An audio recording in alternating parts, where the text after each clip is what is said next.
Доброе утро, уважаемые телезрители! Вы смотрите рубрику «Пульс экономики». 12 ноября в Общественном центре состоялось расширенное заседание коллегии Министерства экономики Республики Саха-Якутия. Оно приурочено 95-летию экономической службы в Якутии и Всероссийскому дню экономиста в России. Якутия 2032. Диалог о будущем.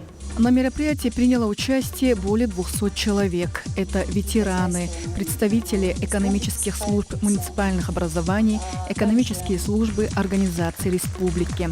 С приветственным словом выступила министр экономики Якутии Майя Данилова.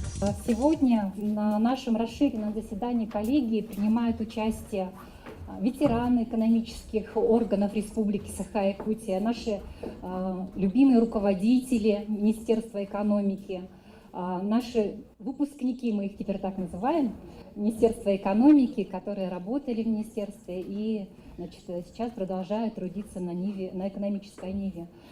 Принимают участие в коллегии также народные депутаты, члены правительства Республики Саха-Якутия, яркие представители научного сообщества, экономические органы муниципальных районов.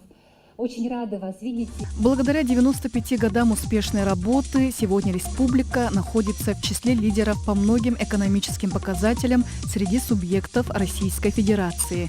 За это время образовались основные добывающие отрасли экономики – алмазодобыча, золотодобыча, угольный комплекс и нефтегазовый центр глобального значения. Действительно, по основным макроэкономическим показателям, если просто их проанализировать, республика выглядит достаточно благоприятно.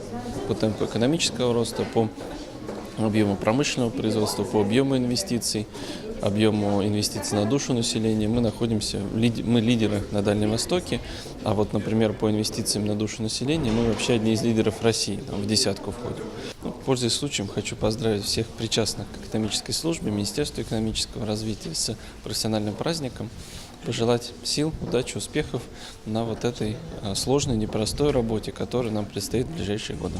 Экономическая отрасль была и остается главным оплотом процветания и успеха республики. Профессиональная деятельность представителей экономического сообщества способствует укреплению конкурентоспособности, повышению качества жизни населения и росту инвестиционной привлекательности.